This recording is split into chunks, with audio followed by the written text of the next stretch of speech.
JT, you pretty much kept your promise. When you were here yesterday, you said you were going to work on padding your lead, and you're in a pretty good position heading into the weekend. Yeah, that was the game plan coming into the day. Was to, last week I think the one thing I learned after playing well Thursday was to try and keep the pedal down. I think this golf course may yield a few more birdies than last week, but at the same time, you got to go out there and hit some golf shots and stay aggressive, and I was able to do that, which is nice. You've been on fire the last couple of weeks, and all the work you've been putting into the game is really paying off. How do you feel heading into the weekend? I feel great. My last few rounds out here have been great, going back into last week. So I'm just going to try and keep riding that momentum and keep doing exactly what I'm doing. Don't change anything, and just kind of take the good looks when they come. And when I don't have a good number or don't feel good over it, just be smart about it. So fortunately, I'm in that position. I can do that. 4 birdies in the first 5 holes, considering what you did yesterday. Thoughts after that? I mean, you got to be thinking, man, is anything going to go wrong at this point? Honestly, no. I didn't really think anything. I was just trying to stay focused on the next hole, the next shot. I knew that the wind wasn't going to blow today like it did a little bit yesterday, so I knew that other guys were going to shoot low numbers too. So I didn't want to kind of take my foot off the gas. I wanted to try and build that lead as much as I could going into tomorrow and going into Sunday, and just try and go as low as I can. You said you were eager to get back out here, and you sat around for an hour or so. And I mean, did that make you a little more antsy coming out, or? No, I wouldn't. Not too much. I think just again, I was just excited and eager to get out here and play.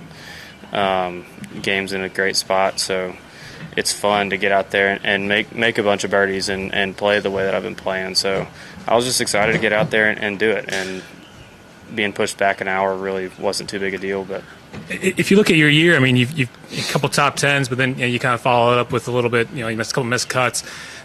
This is great performances here, 6 rounds now. What maybe was keeping you back here early in the season, and what that you've maybe unlocked here now? I don't know if it's anything too specific, because when I had those good weeks earlier in the year, those top finishes, it was a lot of stuff like this week where I was hitting the ball in the fairways, and I was really sharp with the iron play and not making too many mistakes. And I think some of those weeks following those good weeks, I don't know if it's a learning curve, and I'm just trying to learn how to rest a little bit in between tournaments, or kind of best prepare myself for Thursday. I have kind of a routine every week that I get to the golf course, playing practice rounds, practicing, getting the speed of the greens, and I think sometimes I'm learning that it's a little more important to probably rest a little more and not put quite as much time into the practicing and the grinding leading up to the week. Do you sense any difference here then compared to weeks past?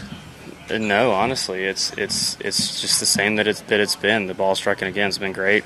Made a few good putts. My speed has been pretty good on the greens, and I just have that feeling. I know if I can give myself some decent looks, I feel confident enough over the putter I can make some birdies. Last time you had a 36-hole lead was Barbasol last year.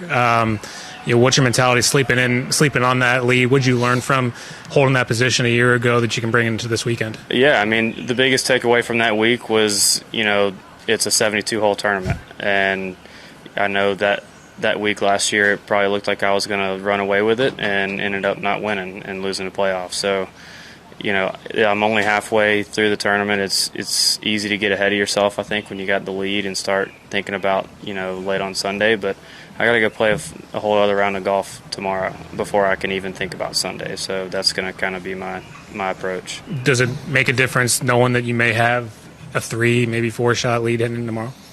Not really. Again, this course right now, the weather's perfect. The course is in great shape. Guys are going to make a lot of birdies. I wouldn't be surprised if whoever's kind of right there in the mix going into tomorrow shoots 10, 12, 13 under on the weekend. I think it's very possible. So I know I need to kind of keep the pedal down and try and match that.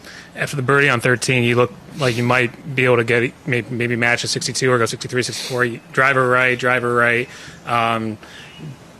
When you look at the leaderboard and see you have a 5-stroke lead, did the game change at all, or kind of what the last 5 holes? Honestly, the driver right on 14 was kind of where we were trying to hit it. We're trying to set up an angle into that pin, and we did just that. It just missed the fairway by a couple yards, so really wasn't I was pretty happy with where that ended up. I just didn't really judge the chip shot very well, but and the one on 15 in this fairway by a yard. Right. So like it really wasn't too far off. I made some good swings. The only one really was the second shot on 18. We just kind of misjudged the wind a little bit. And again, like a lot of them, I'm hitting really good shots, and sometimes they don't quite end up where you want. But like if I know I'm hitting them how I want to and where I want to, then I can carry that in the weekend. A lot of short putts again today, but the one on 9 for birdie there, just well hit, well read. Kind of, I mean, you had the hallmark of the hole out on 4 yesterday. That was probably your signature moment today. Kind of, talk me through that putt? Yeah, it was nice. I mean, after kind of giving one back on 6, a pretty careless bogey from the middle of the fairway and a wedge, and just trying to get some of that momentum back. And I hit a decent iron in there. It was kind of an in-between number and wasn't really a pin we wanted to fire at, so I left myself that 30-footer or so below the ridge. And, yeah, again, I touched on it. My speed feels like it's been pretty good, and I was just able to match up the line there and make it, which was great, kind of get some momentum back. JT, just along the lines of what you were talking about with the Barbasol experience, wire-to-wire wins aren't that uncommon out here, but it seems like they've got to be really hard. I'm sorry, say that again? Wire-to-wire wins, they've got to be really you get to Sunday, is it just you've been feeling it, the heat, or? Yeah, I mean, anytime you're in contention, whether you've been leading since Thursday or leading the back 9 on Sunday for the first time, anytime you get up there, there's some nerves, there's some there's some pressure. So thankfully I've put myself in that position a few times in my career, and I know that I can do it. I've done it in Greensboro before, so I'm just going to try and lean on that going into the weekend. But again, we're only halfway there, so it's easy to kind of start thinking about that, but I'm just going to try and build that lead as much as I can going into Sunday. Thanks, JT. All right. Thanks.